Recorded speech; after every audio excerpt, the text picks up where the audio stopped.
When my kids were young, I felt like I lived in the kitchen, planning meals, grocery shopping, scrambling for dinner on school nights. And now, as a grandmother, I'm watching my daughters do the same. And I just want to say, there's a better way. Shopping, planning, and cooking food really can be simple and stress-free. That's why I love Hungry Root. Hungry Root fills your cart with personalized picks and plans your meals for the week. It gets smarter every time you order. All you do is take a short quiz, and Hungry Root's Smart Cart recommends groceries, recipes, even supplements tailored to your family's tastes and needs.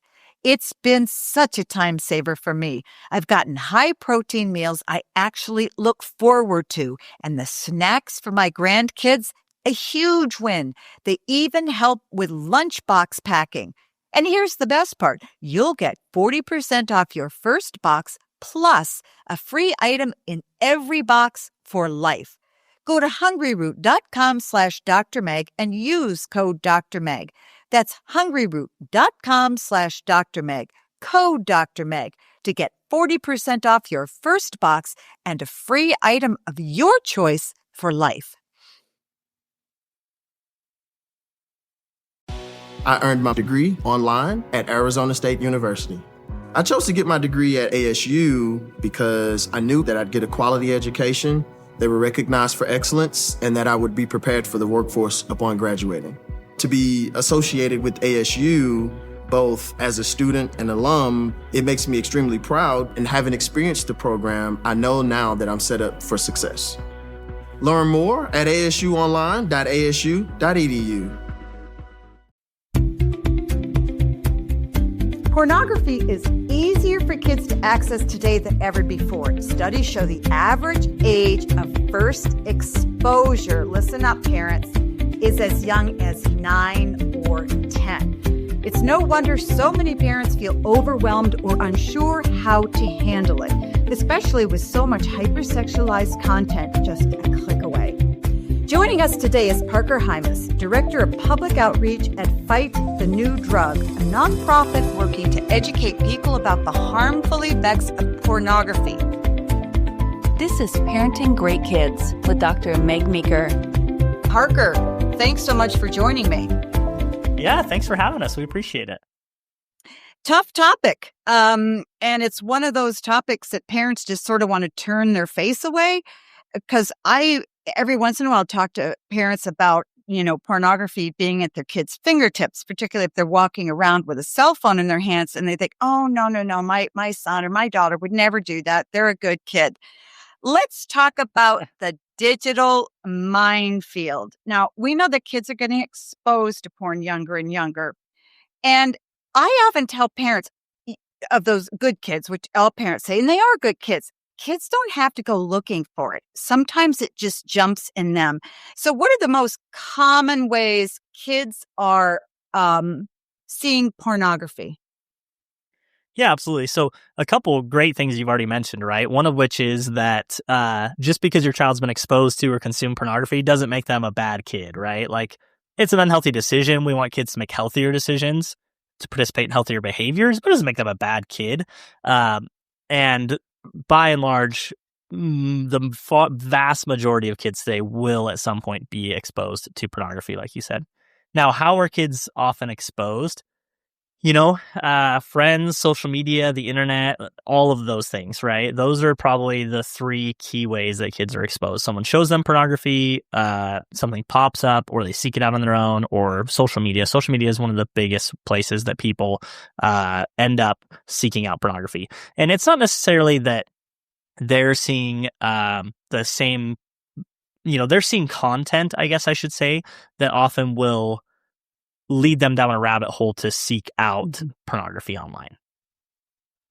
What are the things that I tell parents, because they get mad if their young boys, for instance, go back and they think he's going to become a sex addict or a porn addict. And I say, it's a natural response for a 9 or 10-year-old boy to see something and go, oh, what is it? And want to go back and find out more about it. So, it's not an influence in a child that says he's a bad child. It's just sort of a normal curiosity, interest. Talk about the science behind the screens. Now, you're a research guy.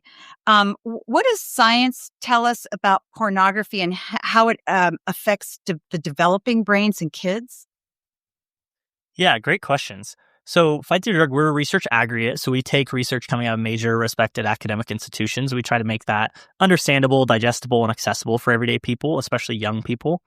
And what we know is that the research shows that porn tends to be habit forming. It becomes an escalating behavior and it impacts the individual consumer's mental health, which is especially problematic when we're talking about kids, right?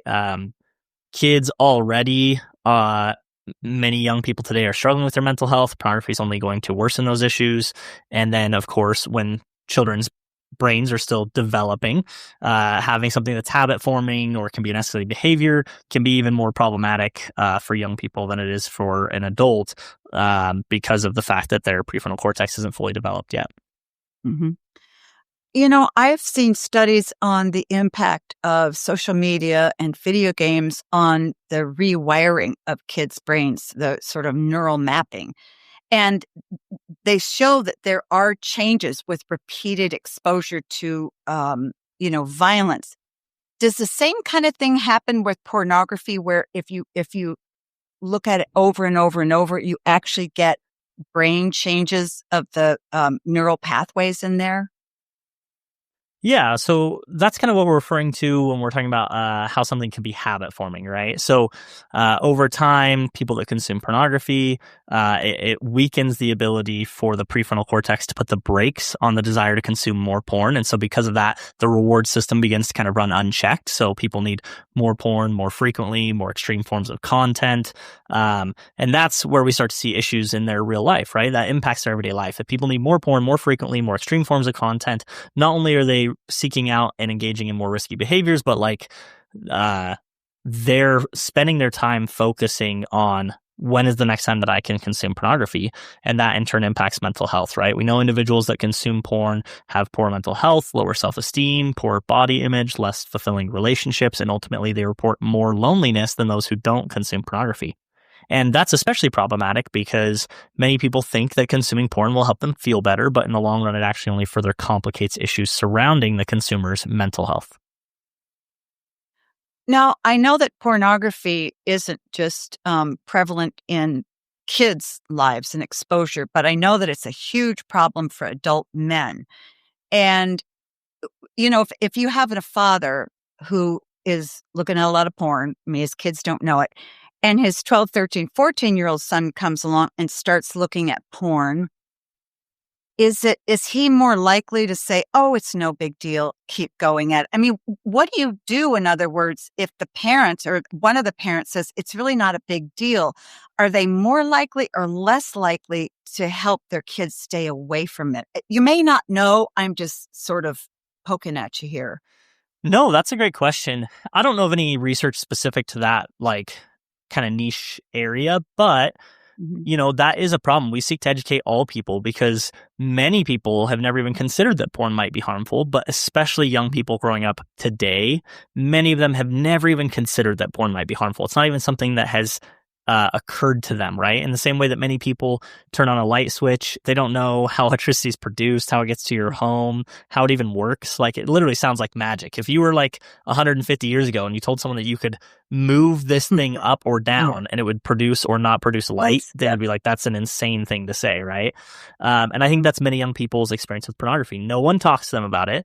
They were exposed at far too young of an age, like you mentioned, and they know it makes them feel good. That's the extent of their understanding of pornography because people are uncomfortable talking with them about it. And that's not helping, right? We need to have open and honest conversations, regardless of if it makes us comfortable or uncomfortable, in order to help, especially young people, to make healthier decisions. Now, so 9 or 10 years old in a boy is prepubertal. And does it affect a prepubertal male the same as it would a postpubertal male? Yeah. I don't know any specific research in that particular area because obviously studying children and pornography is something that can be a little bit tricky. But what we do know is that a recent report from Common Sense Media is that the majority of young people today are exposed to porn by the time that they're between 11 and 13 years old. Some of them are exposed far younger, as early as 7 years old, like you've mentioned. And we know that 75% of 13 to 17-year-old males and 70% of 13 to 17-year-old females have viewed, consumed, or been exposed to pornography. So this is not a boy-girl issue. This isn't there's no diversifying factor that would make someone immune from the ability to struggle with pornography or have it impact them negatively. Anyone can struggle with pornography, and we want that to be so clear for parents, because a recent report by the BBFC found that 3 out of 4 parents, 75% of parents, think that their children have not seen pornography. And when they looked at the data respondents of just those parents' children, they found that the majority of the parents who believe their kids haven't seen porn, the majority of those parents' kids had already been exposed to pornography. And that's where the gap is, right? And not only the gap in understanding of technology, understanding of accessibility, understanding what the issue with pornography is today, the type of content that's really available versus a magazine from 50, 60 years ago. The content today is extremely more violent, abusive, degrading, distorted. And that goes right along with the research we know. When people consume porn, they need more extreme forms of content. So, of course, the kind of content that's being produced 30 years into the ubiquity of the internet is going to be more extreme, more violent, more degrading, more abusive, more shocking in order to get people to consume more content. Well, and the more shocking it is, the more kids are prone to look at it again. Not because they're bad kids, as I said, but they're curious. They think, it's kind of like driving down the highway and you see a car accident. It's hard not to stare because it's shocking. Everybody at least peeks at the car accident, right? And that's the thing. They do. And as the content becomes more extreme, not only do people seek out more extreme content when they're struggling, whether they're a youth or an adult, but the fact that this is where the baseline is now for pornography, and that's what most kids are exposed to, is so extreme already. That is, not only are they naturally curious about sex, obviously, but they're also being exposed to content that is so shocking and so drives so much curiosity in them, like you said. Mm-hmm. Talk about how looking at even a little bit of porn for kids impacts the relationships that they have and the emotions or emotional issues that they could have surrounding, friends or parents, siblings. So just to dig a little bit deeper, how does pornography affect kids emotionally, and how does it impact their relationships? Yeah, it's a great question. So obviously, not everyone that's exposed to porn becomes addicted, but many people find themselves developing an unhealthy habit, having a compulsive behavior, and there is research to show that porn addiction is very real. It shares many similarities to addictions to a substance like, say, nicotine that makes cigarettes and tobacco products addictive. But aside from all of that, to kind of answer your question, the problem is when kids are exposed to pornography, all people, when anyone's exposed to pornography, but especially young people, it really does affect relationships. We know from the research that porn impacts what we love, how much we love, and how we think about the people we love. That's how we often put it.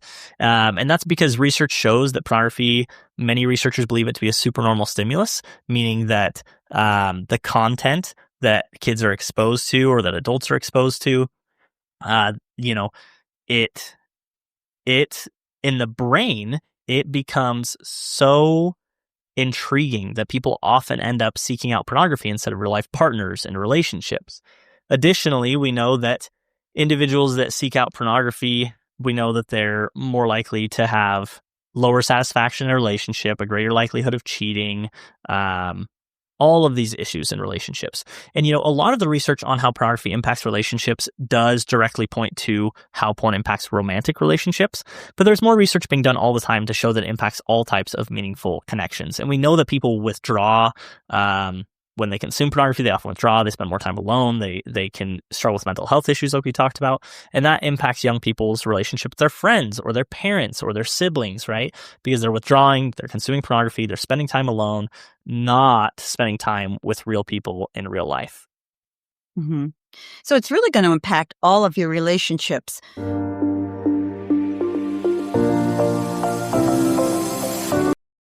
Every child is different. Some love reading, Others thrive with hands-on projects, and some just need a little more space to learn at their own pace. That's why I'm excited to share about K-12, a flexible, tuition-free online public school option for families.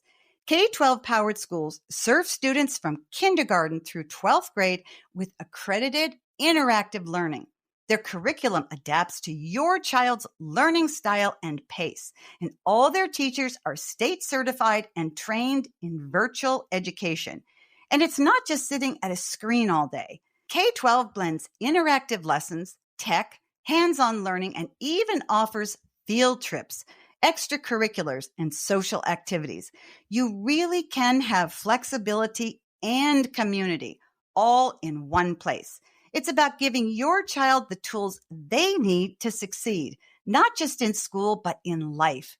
And with over 3 million families already enrolled, you're in great company. Join the more than 3 million families who have chosen K-12 and empower your student to reach their full potential now. Go to k12.com/Dr. Meg today to find a tuition-free K-12 powered school near you and enroll now. That's the letter K, the number 12.com/Dr. Meg. K12.com/Dr. Meg. I earned my degree online at Arizona State University. I chose to get my degree at ASU because I knew that I'd get a quality education, they were recognized for excellence, and that I would be prepared for the workforce upon graduating. To be associated with ASU, both as a student and alum, it makes me extremely proud, and having experienced the program, I know now that I'm set up for success. Learn more at asuonline.asu.edu. Mr. Gecko, you're a huge inspiration to us all, but who was your muse? My dear old Nan. She would tell me, always remember to be true to yourself and to use that fast and friendly claim support on the Geico app. I follow her advice to this day. Get more than just savings. Get more with Geico.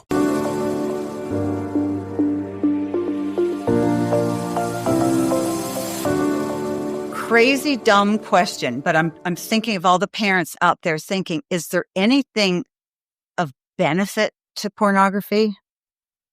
No, this is a good question because we should be talking about this issue broadly, right? And one of the things I try to help people understand is that pornography, like Fight the New Drug, our focus is on the harms of pornography. We don't think that there's any long-term benefits to the harms of porn. There hasn't been a single longitudinal study that shows over time that porn has a positive impact on relationships, for example. We know that it has all of these negative effects, but there are many people out in the world who, regardless of if they understand the research or not, are going to choose to continue to consume pornography. We acknowledge that. Not everyone is going to agree with us. Even if people understand the research on porn's harms, it doesn't mean that they're going to stop consuming it. Not everyone will, right? People will always have different opinions on the same subject. That's human nature. And what we want people to understand is that at least the one thing that at least everyone should be able to agree on is that at some age, young people at least shouldn't be being exposed to pornography. So we understand that adults are going to make their own choices and they can choose whether or not to consume pornography. We still want to educate them and encourage them not to consume porn, but at least the common ground we can find with people who disagree with us is that children shouldn't be consuming pornography, right? There's no reason that an 8, 9, 10, 11, 12, 13-year-old should be consuming pornography. It's not healthy for them. It's not appropriate. And that's the common ground we can find with people. Well, the only reason I asked that question, which I did not want to ask, but I did it because... Okay. And I'm so grateful you said there's no benefit. I'm like, what am I going to do if he's this serious with kids?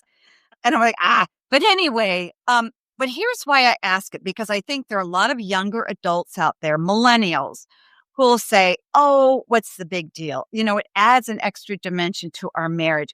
They genuinely don't understand how bad it is for them emotionally, physically, if they're acting out, how bad it is for their relationships. And I think they come up with all of these excuses for why it's okay to look at porn. And we know, and research shows, I'm sure you've seen it, that pornography is horrible for men and for women. It harms your relationships with everybody across the board, just like you said. Let's talk about fighting the new drug. And this is what you do. Talk to us about the program, what you do. How do you empower parents and kids to stay away from pornography? Okay, that's great. I really like that you're kind of asking about the organization, because sometimes we talk about the issue a lot, and I do want to kind of mention what it is, what exactly is this nonprofit that I work for, right? Yeah, so Fight the Drug, we were founded in 2009. We've spoken to over 1 million people in live audiences. We have over 6 million followers across social media platforms, and we exist to allow individuals the opportunity, like I said, to make an informed decision on the topic of porn. So we share the research that demonstrates and the personal stories that demonstrate the impacts porn has on real people, and we encourage people not to consume pornography. Now, we want to educate everyone, people of all ages, but at the same time, we really want to especially give the youngest generation an opportunity to make an informed decision on the topic of porn. So we educate in a variety of ways. We have many resources on our website, which are all free because we're a nonprofit, so ftnd.org. Fight the New Drug, ftnd.org. You can find all of our resources there, as well as the research that we cite. We have social media is a big way that we seek to educate people. Like I said, we have millions of followers across platforms. We get information out. We run campaigns. We have influencers who post, all of those kinds of things. And then one of the biggest ways that we educate is we have a podcast called Consider Before Consuming, where we interview people who have struggled with pornography, survivors of the commercial sexual exploitation industry, generally, experts. We have a documentary called Brain Heart World that's appropriate for kids 11 years and older. And then one of our biggest boots on the ground programs that we use to educate on the impacts of porn is our live presentations. So we travel all over and we do live events pretty much anywhere that people are willing to have us. And we do those live events for middle schools, junior highs, high schools, college campuses,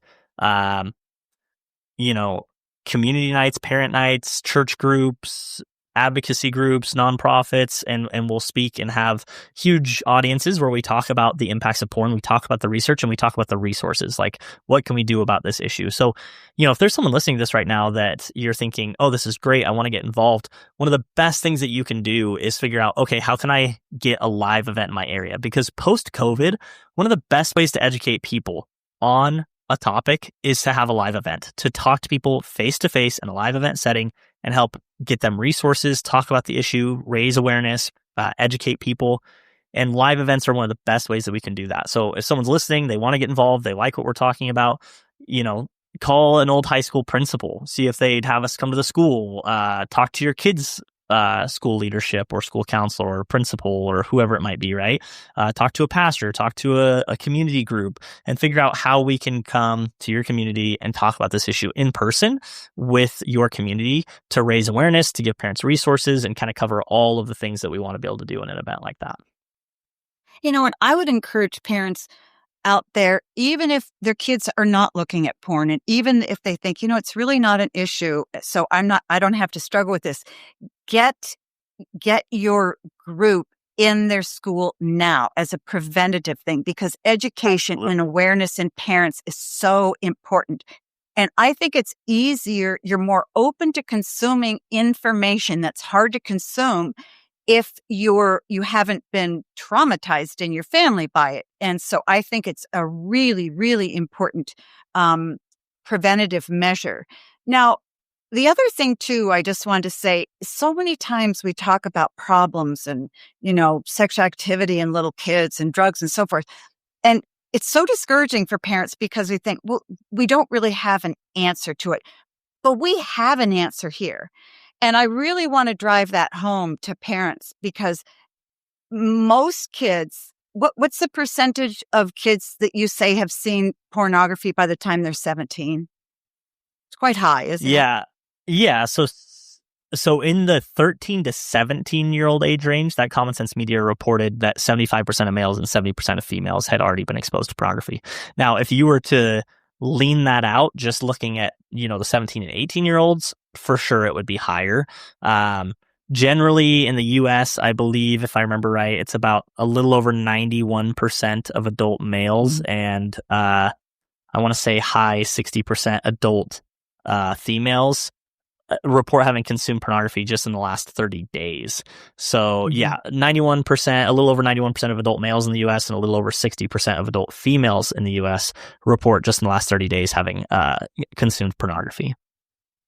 So it's pretty truthful to tell every parent out there, your kid's going to see pornography. They're going to have to deal with it, which means you're going to have to deal with it if you're a good parent, because kids on their own don't know what to do. If you have a 13, 14, 15-year-old who's seeing pornography and it's shocking to them, it can be traumatizing. I think it is traumatizing to a lot of kids.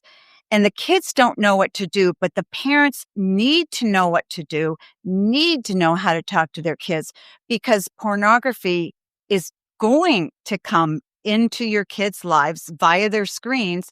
And so we really can't, turn our eyes away. And it's so easy because it's such a hard thing to think about. I think a lot of parents feel guilty if they haven't talked about it, if they have talked about it, if they're involved in it, whatever. Absolutely. And the default is to do nothing. But that doesn't help our kids, because not only are our kids intrigued by it, but I will say they can be traumatized by it.